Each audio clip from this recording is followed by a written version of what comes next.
All right, welcome back to another episode of Conversations with Jay. I got another special guest in the building, like always. I'm gonna allow him to introduce himself. What's up, everybody? It's your boy Jimmie Sykes, aka Groove Nuke, whatever you want to call me. Yeah, I'm here with my boy Everyday Jay. He finally got me on the show. I appreciate it. All right, Jimmy, let's start with where you from. Where I'm from, man, I'm from the south suburbs of Chicago, born and raised. I've been out there my whole life, basically. I stayed between Halsted and Cicero my whole life, so. I stayed Chicago Heights, Sauk Village. Man, I've been a lot of places, bro. I moved about every year in my childhood till I got to Richton Park. Then I stayed at Richton Park about 5 years. Went to school, then shoot, I'm back in the burbs. Now, for some reason, us city folk think the suburbs is like sweet or something. Now, I know it to be different. I know it's motherfuckers everywhere that's about certain type of shit. Yeah. So was it difficult growing up in the suburbs? Bro, hell yes, bro. Hell yeah. Nah, I'm not. I can't even from my mood. Like, even when like you want to say like, yeah, the suburban life sweet and stuff, like it only take 20 minutes down down what motherfucker I-94, what the fuck, Right. to realize that it's really not, like Chicago Heights, bro. Like that's a historic suburban area, like Al Capone, like what I'm talking about, since Al Capone days. Like even now it's still Italians and stuff out there, but Right. we got a lot of history with drugs, man, corruption, violence, man, just so much. But yeah, no, it ain't easy. Have you ever been to like a Chicago public school? Did you ever attend one? But 10-1, no. I've been to football games at the most. So Basketball games. So how was it going to a suburb school? Do you feel like you had a certain type of advantage that you didn't even know you had? Like, was y'all getting like laptops and shit? Damn. Yeah, was we getting laptop? Well, you trying to say like, was it like, was the suburban life like advantage? Like we had like more things. Yeah, was it like did you have a step above? Because a lot of people say Chicago public schools are poorly managed and shit like that. So I'm assuming that the suburb schools are a little bit more managed well. Not really, bro. Like it was up and down my whole life. Like for instance, like when I was in kindergarten, I went to a school called Wagner Elementary. I mean, we had a few nice things. It was a fairly integrated school in Sauk Village, fairly integrated, but not really. I went through a lot of ups and downs. Like I know I went to Beacon Hill Elementary in like first through second grade, and third grade was the other school in the district, Mohawk. They had a lot of Chicago Heights kids, and Chicago Heights ain't never had a fair advantage. Chicago, man, that's fairly it's like the city. I ain't gonna lie to you. It's like same thing going out there, same thing going in the city. It probably won't look like it because it's only one area. In the city, everything is the city. And you got just different neighborhoods, but compare just like one neighborhood to out there, nah, we ain't have it. Then even from third to fourth grade, I went to this school called Woodland in Hazelcrest. I was in a mobile. You know what I'm saying? I was in the actual mobile. It was so hot. That school was failing. Like that school was literally failing. I vividly remember teachers helping us on tests they not supposed to help us on. Right. I ain't saying they was helping me, but they was helping us. They was helping us on tests they should help us on so we could get better scores. Right. You know what I'm saying? And that school, I don't even know how that school holding up no more. It probably ain't even there. But a lot of places, even not even schools, like a lot of places from like the areas I'm from, shut down. You know what I'm saying? Like areas shut down, hospitals, grocery stores, things of that nature. So the same disenfranchisement going on out there. You know what I'm saying? So was it a mostly black neighborhood that you lived in? Because that's what it sounded like. Yeah, it was mostly black.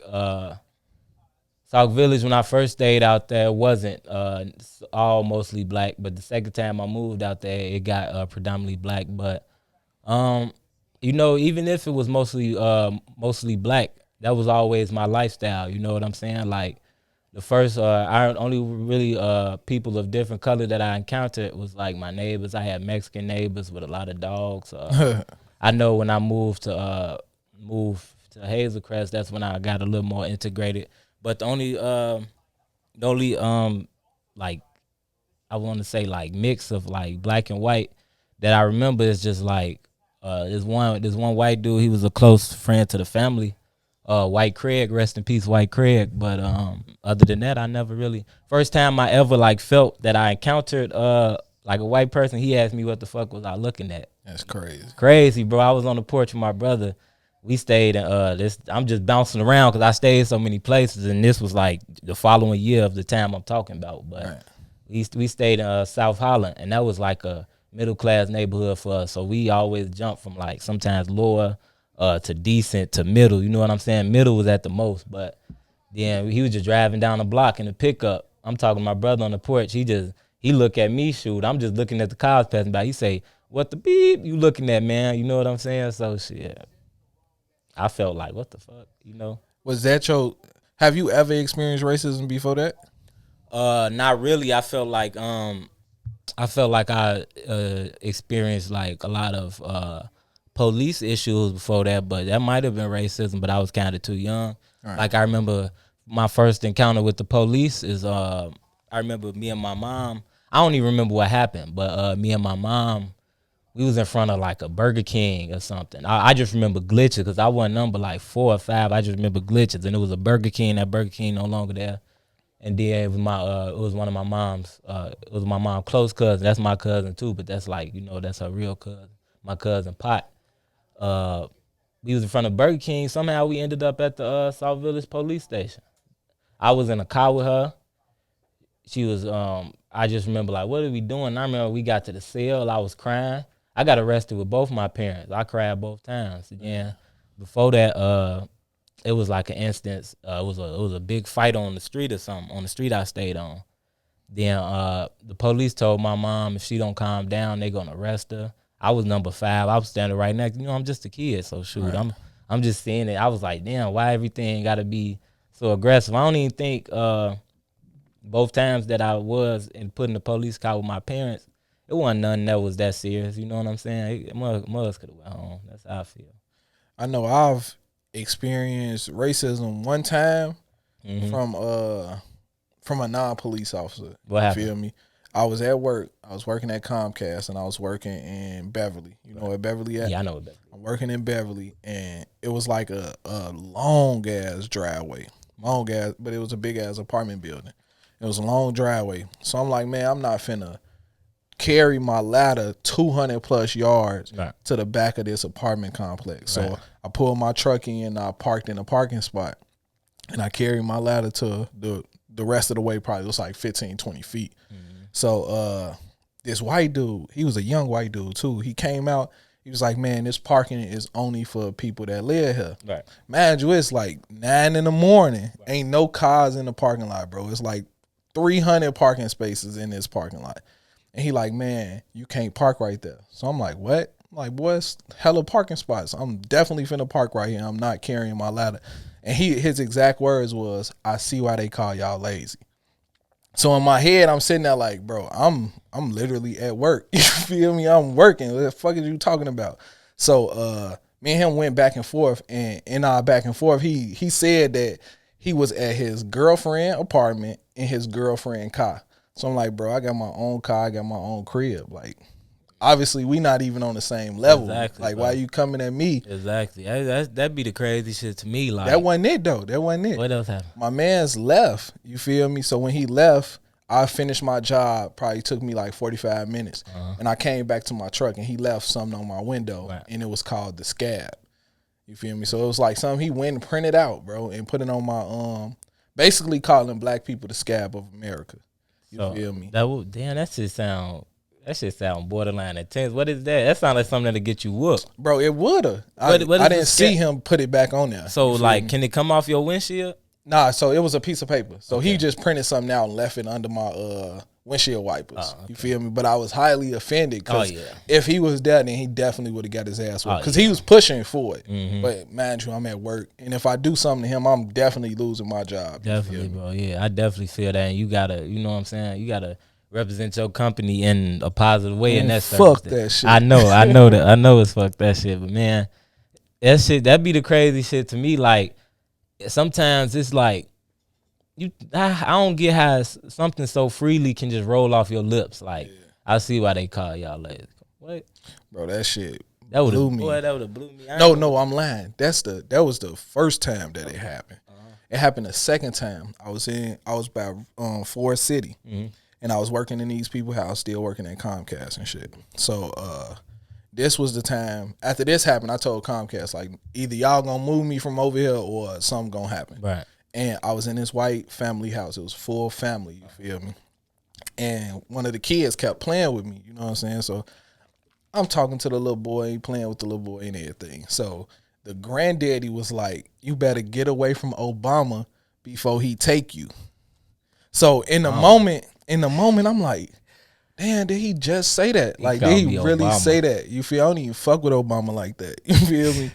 I'm like, damn, did he say that? And his daughter was like, Dad, like, what are you doing? Like, tried to turn up on the daddy and shit. Man, I got the fuck up out of there. Yeah, bro, it'd be crazy. I remember, and then it was just like racism is crazy because like when I was younger, it was easier to brush it off because like I'll go right back into my, you know what I'm saying, my environment where I ain't necessarily got to experience that. You know what I'm saying? Yeah. Like it's easier. You know what I'm saying? I know we got our own issues as a color, but it's so much easier for me just personally to accept that versus like, you know, you go to you go anywhere like a gas station or something, you know, muds be hot at the gas station, wanna check it out real quick, give you a quick whoop bam. Sometimes you just go up out your way. You know what I'm talking about? You know, I could say that in so many less words, but you know exactly what I mean.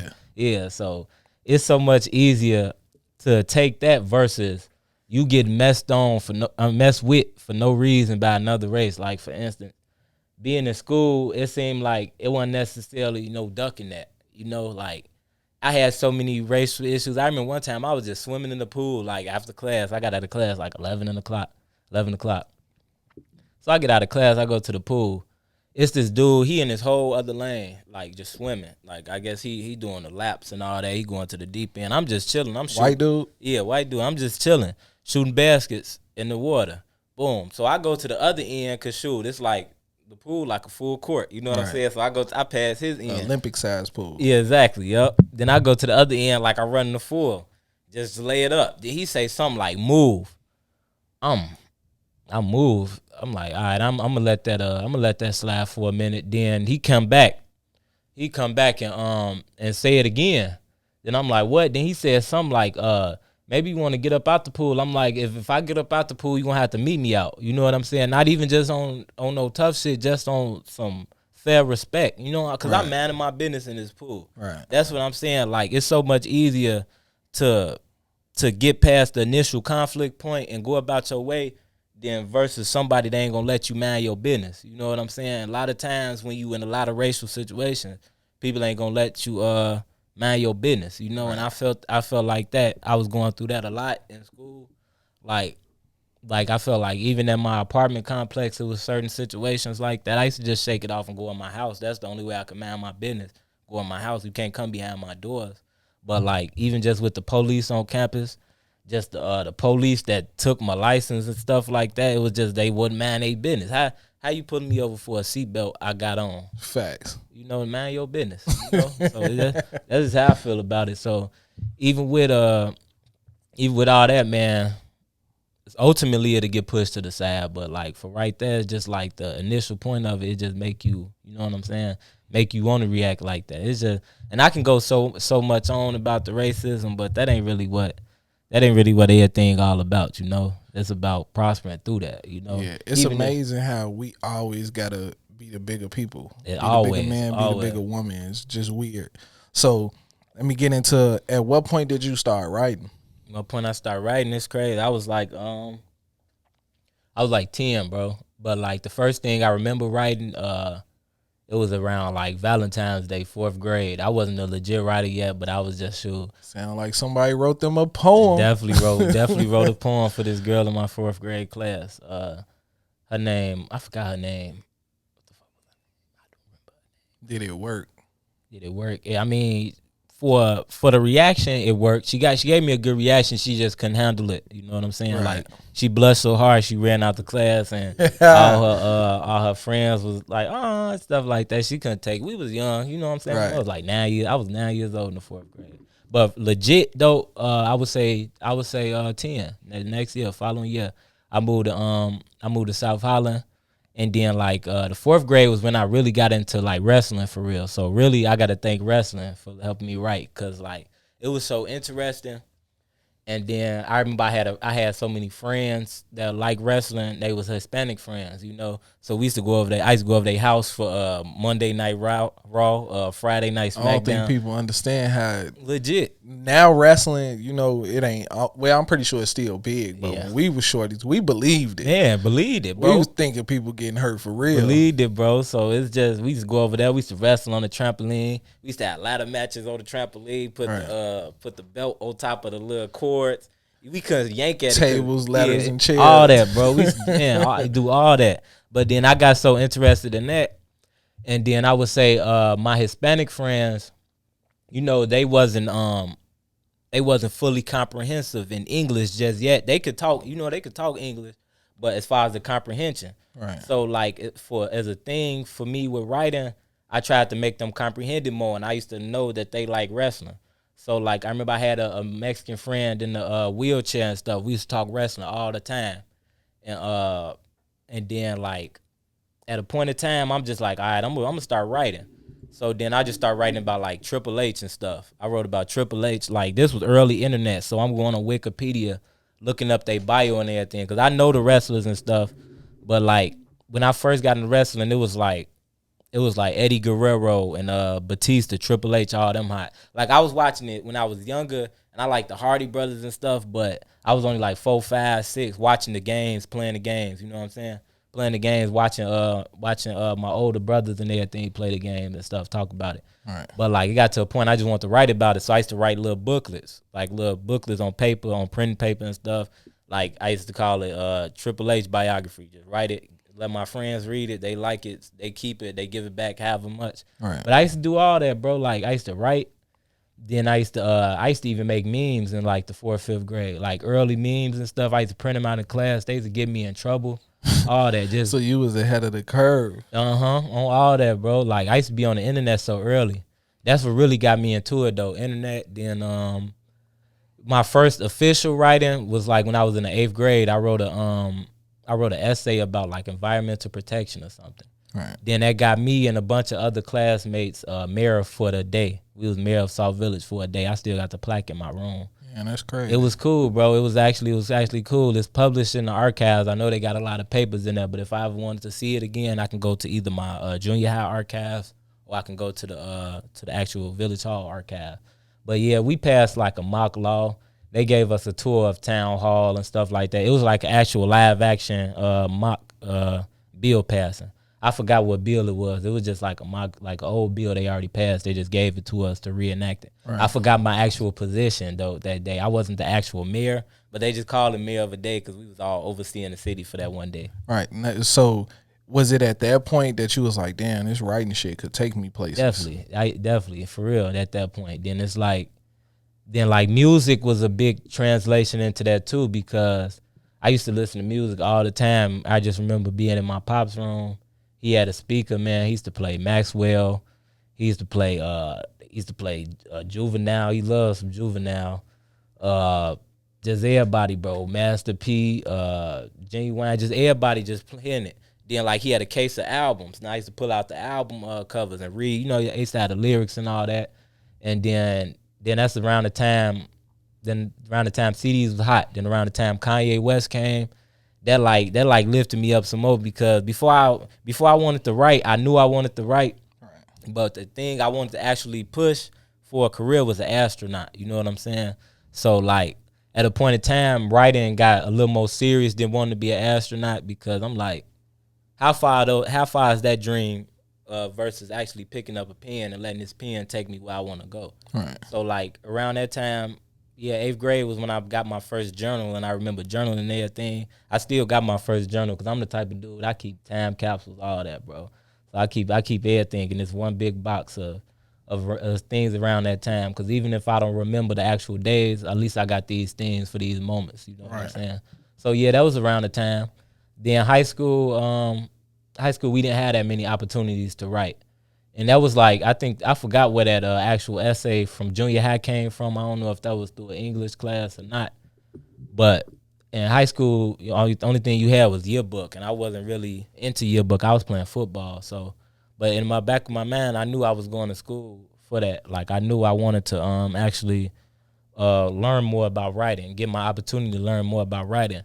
But at a point in time, I didn't even see myself going to school because, like, realistically, you got to have some money to go to school. You know what I'm saying? So it was like I was at a crossroads of the stuff. I remember doing, I took the Air Force ASVAB and all that. I was like this close to going to the Air Force, bro.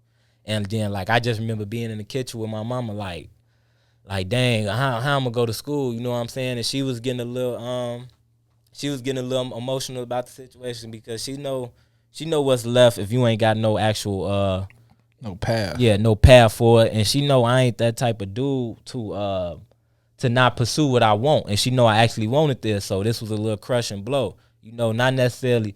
I didn't necessarily go to school to be on your local 9 o'clock news as a journalist. You know, I actually wanted to get behind the actual concept of journalism. You know what I'm saying? And that ain't no offense to anybody who went to school for it, because I feel like somewhere down the line, that's something I can even see myself doing one of these days, you know, if you keep your outlets open, you know. So it was just, that's what I wanted to do. I wanted to make everything an outlet of journalism, you know, because this path that I traveled on, it wasn't necessarily like, you know, you got some schools, man, they got their own media team already. Some high schools got PI teams, some high schools got broadcasting for games. They let high schoolers do that, like, in advanced opportunities, not just like first come, first serve opportunities. I'm talking about actual broadcasting classes, you know, preparing students for this, you know. Real schools. Exactly. Real schools, real performing arts, all that, you know, bro. So just like, I was just at a point, I was tired of being a disenfranchised writer. I want to change something, you know what I'm saying? I want to actually change, because you can just pick up a pen and write some words and like nothing happen. You know what I'm saying? I want to actually put something behind that. I want an opportunity for the person behind me picking up a pen, want to write and make something happen out of it in a place where they know they can't. Like, you want to do it, but sometimes you just know you can't. And I just want to delete that word can't. You know what I'm saying? To actually do it. That's how I came about writing. That's something I teach my kids, man. Every time I hear them say they can't do something, I automatically get on their ass. Like, don't ever say that shit. Yeah, my dad used to always say "can" is not in a man's vocabulary. Facts. And even when he used to tell me that, though, when I say you can't, that mean because of limited opportunities. Sometimes we got to be realistic. Like, everybody ain't gonna have this same route, and everybody ain't gonna go do your path the way you did it, or go through this path like how you did it. So just to make things a little more able to grasp, you know what I'm saying? Like I tried before the pandemic started. I tried to work with my local library about opportunities, something like that. You know what I'm saying? Get students training for writing, actually knowing what writing is, journalism is, before they actually do this. Cause I remember my first journalism class. I didn't know what journalism is.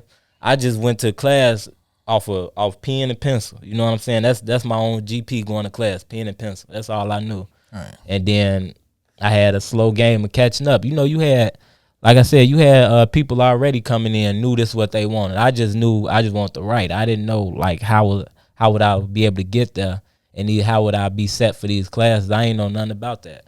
So let me ask you, once you made it to college, because at that point, going into college, you never really had a real writing class other than like English, right? Right, yeah, only English. So was that learning curve hard for you?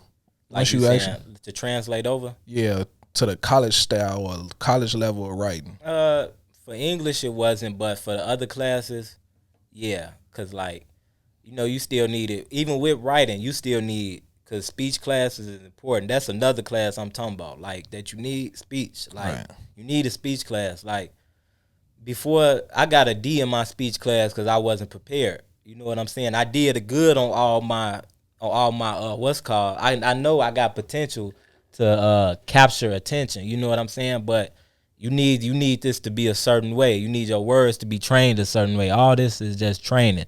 So yeah, that learning curve was hard. Like, they gave me a lot of English class. I had I had a creative writing class. A theater class is another class that was needed. I took theater, and when I took these classes, speech and theater, I didn't necessarily, I wasn't interested until I seen how it helped me. You know what I'm saying? But if I came in there knowing that I took a theater class or I took something that'll prepare me for this college theater class, you know, I would have knocked it out, because that's all the stuff I need. That's all stuff everybody needs to express themselves, really. You know what I'm saying? Facts. A lot of times we don't know the other intangibles that go with chasing our dream. Exactly, bro. There's so much that needs to be plugged in you. You know what I'm saying? So much, man. Like, I remember, even at school, they tell us from the jump, like, for my first, it was intro to journalism, first class, they say somewhere down the line you will need a MacBook.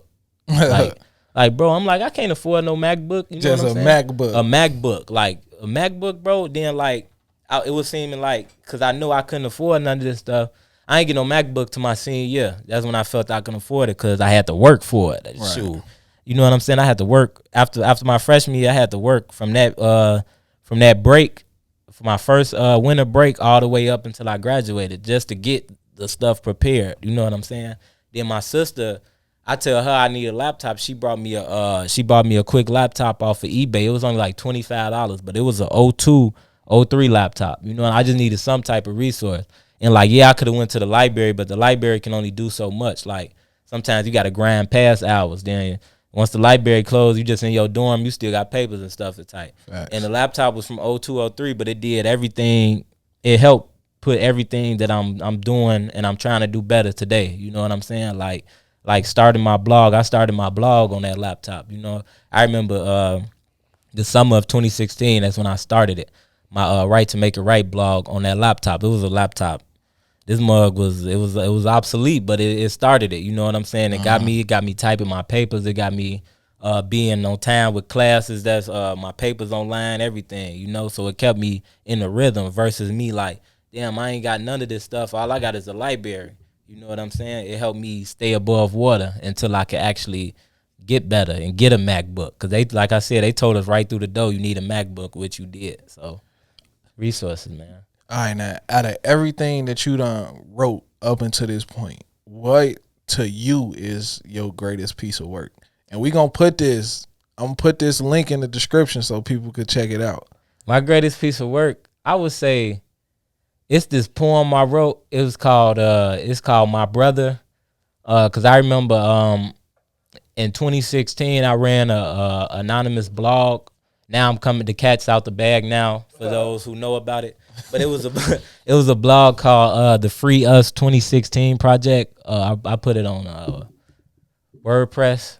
It's still up to this day. It's still up. But I remember going through that time zone. It's just like missing so many people who was gone. Then like that was my first time I felt like I wrote something where, yeah, I'm kind of talking about my story, but at the same time I'm embodying what actually goes on in these actual feelings. Like this poem still hang on my wall today. I printed it out, and you know I designed it a little bit, and I hang it on my wall. But that's my favorite piece. Like it's just like I had a brother. He's not really my blood brother, but he was and when my mom was married, he's my mom's ex-husband's cousin. But he grew up in a household with me. He ain't necessarily grow up like spent so many years, but when I was growing up, he was there. And he always treated me like a brother. You know what I'm saying? Then like his name was Boo, James Bray. Rest in peace, James Bray. My brother, he was at home one day, I want to say January 06, 07. He was at home with his family. Then he got shot through his door. And that's who I wanted to base the story about. And he was just a good dude to me. He ain't never you know, when I was young, I used to be like a different type of dude. Like, you know, I was a sensitive kid a little bit and everything. And like it just wasn't my time to grow up out of that. And like with other roughhousing and all the stuff you see little boys do, I ain't want to do none of that. I just wanted to play the game. You know what I'm talking about? That's what I knew. I knew games and stuff like that. So like I just remember him spending so much time playing the game with me, spending so much time giving me confidence, just spending so much time with me. You know, it used to be times we used to walk through the field, go to the family video. He'll go rent me Mario Party, stuff like that. Like, he used to just do, I got a real blood brother too, and like just having both of them at the same time, it just shaped me for so much. Just remembering their life, how it was growing up with them, watching them, you know, these like my real, you know what I'm saying, real older influences, you know, like you got your pops and everything, but it's different when you can call somebody a brother and really look up to them. Like, they can't do you no harm. Like, these really your brothers at the end of the day. Then I was only 10 when he passed. But I put so much into that, like just having him in thought and that writing. So that's probably why that's my favorite piece. And it's still, I think I even still got that on my site on Right to Make It Right. It's up under my pieces on Right to Make It Right too. So you definitely gonna have to, you feel me, give me that link. Like I say, I'm gonna put it in the description because I remember, like, for some reason I was always good at writing too. Like, I done fell off a lot, right. But I never forget I had a African American history teacher, and he was white, and this was like, I'm still looking for this man to this day. His name was Mr. McIntyre. Right. And I never forget, I plagiarized the fuck out this paper. And he read it. He didn't even take long for him to read it. I'm pretty sure he just typed a couple words in on Google and the shit popped up or some shit. Because he was on it. Like, as soon as I turned that shit in, he was right on my ass. Right. He was like, man, like, the paper you turned in, it was good, but I think you could do better. Mm-hmm. And he was like, some of this don't even sound like your work, but I know you can do better than what you just turned in and shit. I'm like, man, that's my work, bro. He was like, none of that. But he was like, man, if you want to turn this in, then cool, you could turn this in. But I know you could do better. You feel me? And it was just his words that stuck with me, always saying you could do better. Like, you ain't gotta lie, you ain't gotta cheat. You could just do your own shit, and that shit's still gonna be good as fuck. That's true. So shout out to Mr. McIntyre. I just had to tell that story. Yeah, take a real one, man. And that's the best thing about once you actually developing your craft of writing, having somebody to be behind you. You know what I'm saying? Like, I remember when I was in college and like I was finding my niche. This around the time I wrote what I call my favorite piece. Bring what you wanted to bring right now, keep imagining. Around the time I wrote it, I was in creative writing classes. So then that's what really got me. I had a teacher named I think her name was Miss Calhoun. I'm gonna say Miss Calhoun because she got married and she changed her name. Then she had twins, and that really. And before then, before she got had her twins and everything, because she was on maternal leave. But before then, she was just helping me so much, bro. Even after she had the twins, but before the maternal leave, she was just helping me so much, developing my writing and everything, and just actually being there. So having that piece that'll actually correct you, like, all right, this ain't how it's supposed to go. Even if you want to go like that, you know what I'm saying? Having that piece, like, man, it's crucial, bro. It's crucial. For the long run. All right, so you graduate from Western Illinois, right? Hey, iLLANOiZE Radio coming up next too, so y'all actually become a freelance writer. We gonna keep doing it. So at what point did you link with iLLANOiZE, or was it a certain piece of work that stuck out to Biko that he reached out to you? I linked with iLLANOiZE. I was still in school. This was my 4th year run. I think this was the semester that I was supposed to graduate. If it don't bring what you wanted to bring right now, keep imagining, man. I think I was a semester behind because I had dropped the class. I had dropped African American Studies. So but that's a long story. That's another story. But yeah, it was like. For real.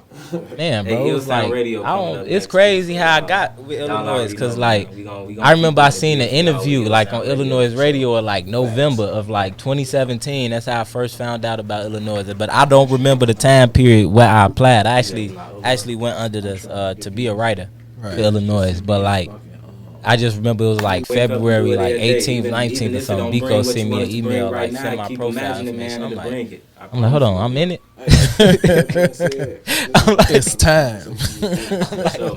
I'm like, damn, bro, I'm in it. Like, what do I go from here? Then he sent me like, then after I sent him all that in the bio and everything, he sent me like a tutorial or something. And I just remember the tutorial sounded so good, bro. I'm like, bro, ain't nobody ever helped me with a walkthrough like this. Like, he had an instructive voice. You know how Biko is, and he very instructive on his moves. I'm like, man, bro. Then he called me. Then I'm like, bro, you sound just like how you sound on the video. I'm like, bro, you helping me like a lot, man. Like, even this is my first time talking, you helping me. You know what I'm saying? Then like, so it was like February like 21st, 22nd when I actually came along with iLLANOiZE. But like before then and before the actual email, I actually really, it was just like a whirlwind. You know what I'm saying? Then I just I'm here now. That's all I got to say about it. Like. And I just appreciate like how much he helped me Cause like digital writing and everything, and this is my first time actually writing about music. I did a few music posts on my blog when I first started, when I was on WordPress before I translated it to Squarespace. But like after that, I kind of slowed down. That was like 2015. I slowed down, but I always listened to music. But like for him to help me with music journalism and everything, that meant a lot. You know, this a whole new avenue to me. You know what I'm saying? I had sports writing and everything and just regular blogging, but this a whole new avenue. Then to mix it up and how it matched with how I already like music, it was like just putting on a shoe and it fit already, you know? So I just went on with that. All right, now I know for me personally, it's easier for me to write when I'm inspired by some shit, or when I personally connect, or I feel a certain type of way about something. Yeah, are you the same way? Yeah, I feel like with me with writing, yeah, I gotta be inspired. Like, but sometimes when I'm inspired, sometimes I don't even be having the energy at the same time. Like I'm like, damn, that inspired me. But like sometimes I just let the thoughts sit in my head. I ain't even finna sit here in front with you, because it be a lot of moments that inspire me. Like I watch something, I'm like, yeah, this gonna be the thing that inspired me. But it don't move me. But what moves me, like to actually get up and write, is like going through something and like living. Like it's so much I was supposed to write about and I didn't, because I actually got to live through it first. You know what I'm saying? Like I really got to live it. And a lot of times I put the pen down because it was like I was writing my life at the same time. Like I was actually, even if I wasn't like, even if I was just trying to write something off scratch, this would turn into my life. And a lot of times I felt like it'll scare me, so I slow down and just live my life for a minute. You know what I'm saying? Like I do something regular, like I play the game or something. I ain't writing. I'm taking time off the pen, because this how my life turning out. Like man, I remember just writing about just so much, and like my last semester of school, how I just went through so much, like with anxiety and everything of like just like being burnt out from being a full-time student.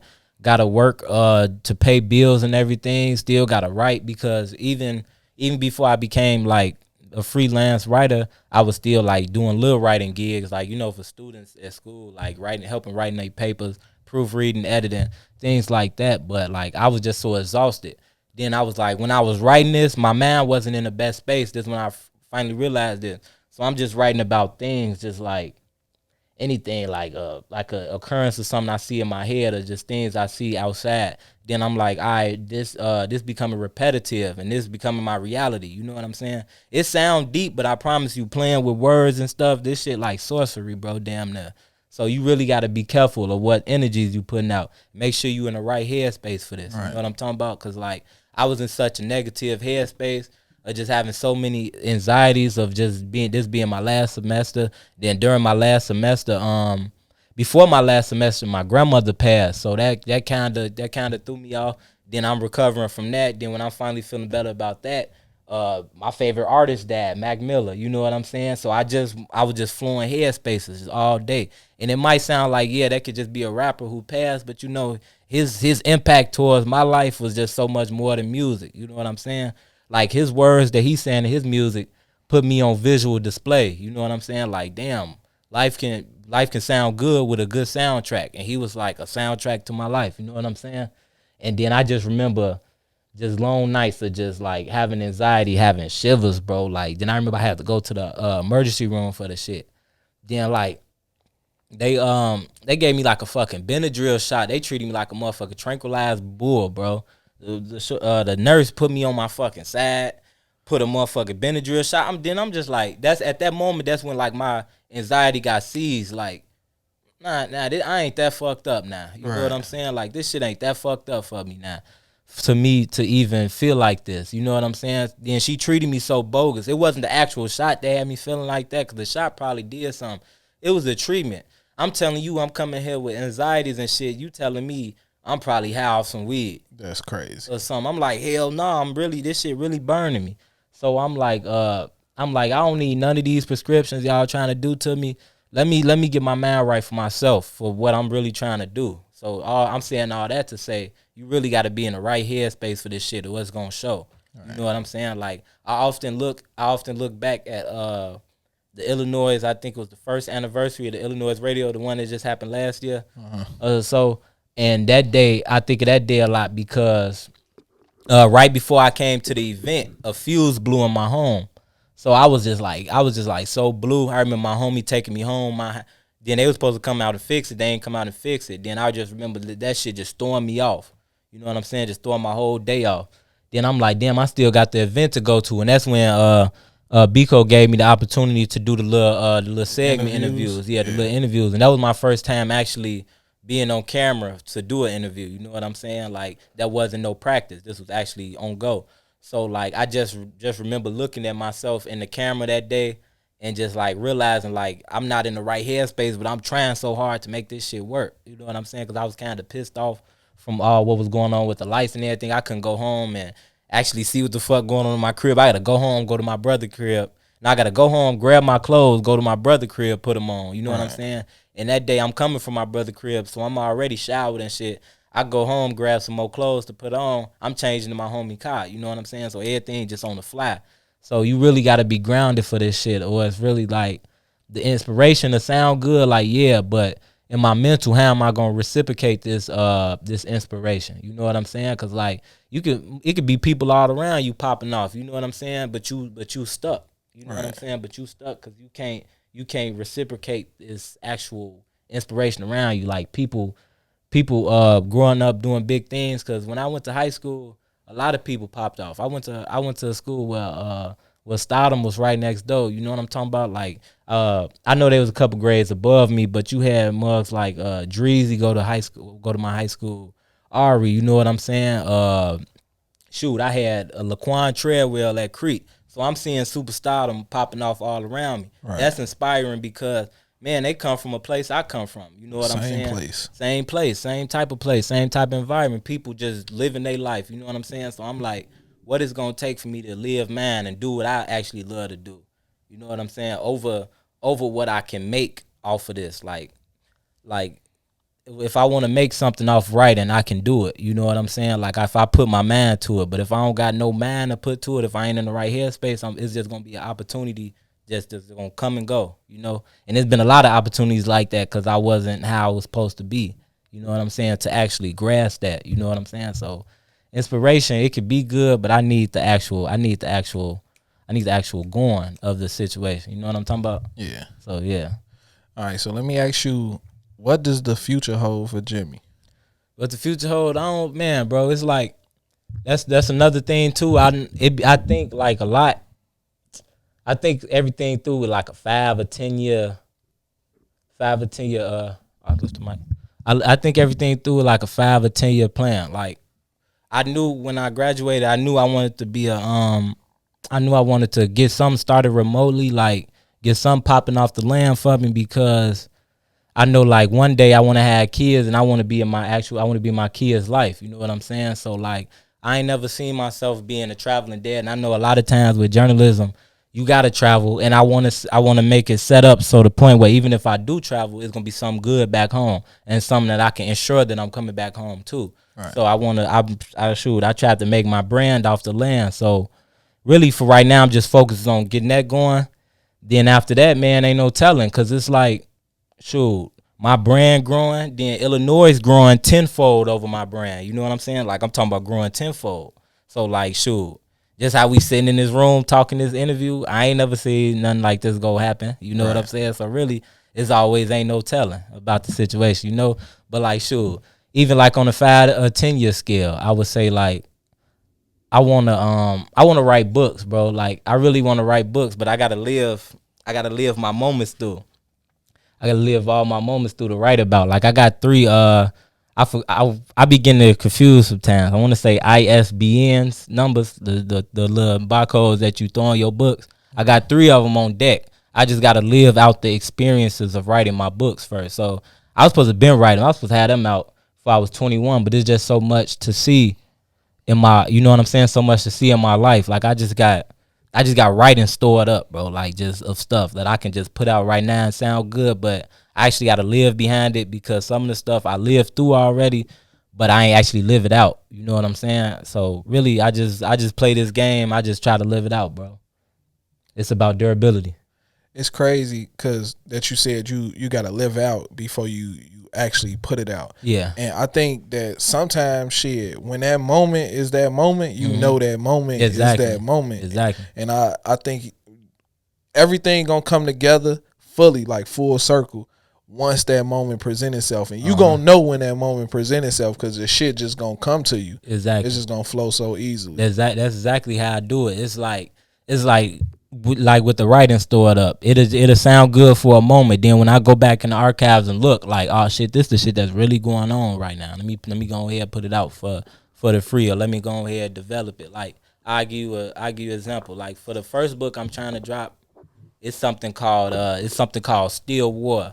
And as Still War, basically it's all about everything that I just said about like how you gotta be in the right mental space for it. And like Still War is like, think of it like you just sitting still and shoot, man, it's just a war going on in your mind. Like that's how sometimes I be feeling. Like sometimes shit, it's just like a war going on in my head, and like it's gonna be a common depiction of all these things. You know what I'm saying? Of all these different moments of how you can fight through it, persevere. And I know I got a lot of writings on that. So like once the time come to really develop it, and once I really live out this feeling that I'm talking about, and not actually dropping it in that moment where I can't get this feeling how I want it to feel, that's when it's gonna come out. You know what I'm saying?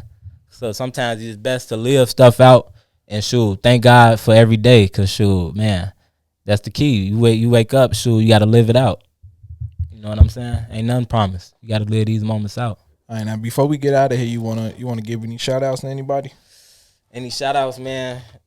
Shout out, first and foremost, I wanna shout out God. First and foremost, I want to shout out God for the opportunity to deliver me through everything that I'm talking about. I know I only touched the surface on so much, you know what I'm saying? But shout out to him, man. Shout out to my family for supporting me, for helping me through all these moments that I'm talking about. Cause man, family, friends. Shout out to the iLLANOiZE team for getting me through these moments. Cause y'all don't even know how much of a part y'all play on me. You know what I'm saying? Even though this can just be the music business, man, this mean more than that to me, cause shit, this writing, you know what I'm talking about? And this shit, all I knew from the jump. You feel me? So, shit, like I said, only other plan I had in this shit was to be an astronaut and shit. That how far those dreams versus me getting actually closer to writing. So, man, thank y'all first and foremost, man. From Biko to Jones to Pretty Riot to J, man, to First Class, man, to Ruler, man. To everybody, man, to Mike D, everybody, bro. Thank y'all, for real. Y'all keep me up, man. My family, man. My friends, bro. Shout out my brothers, man. My girlfriend, everybody that keep me up, bro. Like, everything means a lot to me, you know? But, yeah, shout out the whole team. Everybody I just mentioned a part of my team, so appreciate y'all. All right, I like to say I appreciate you for coming through, chopping it up with me. Thank you, bro. Being so honest with me. Thank you, bro. I appreciate you for having me, man. Hopefully it's a young journalist out there that has experienced some of the pitfalls that you have and can learn from your story. Most definitely. And understand that shit, 100% of life is about perseverance. It is. You know what I'm saying? Gotta get through it. And once you understand that, then you start looking at life from a certain perspective and you understand that shit, even though shit fucked up right now, it can only get better. Exactly. It can't get no worse. Exactly. That's real though. And like, shoot, man, we gonna make it. Even for the youngest behind me, shoot. It's so much time with me to go. Like, I can't imagine what's next in these next 10 years. Man, the way I be thinking sometimes, shit, I could be somewhere building a fucking spaceship, bro. You know what I'm saying? Just intertwining writing with my earliest dreams. And that's the thing to it. Keep the youth, you know what I'm saying? Keep the youth. Find what you love to do, man. Wake up and do it every day. Even if it don't bring what you want it to bring right now, keep imagining, man, it'll bring it. I promise you it will. Hey, and with that being said, this has been another conversation with Jay. For sure, man. Make sure y'all get in tune with Jay. He the man. Oh, my baby. For real. Hey, Ill Sound Radio coming up next too, so y'all already know, man. We gonna keep doing it big for y'all with Ill Sound Radio for sure. Facts.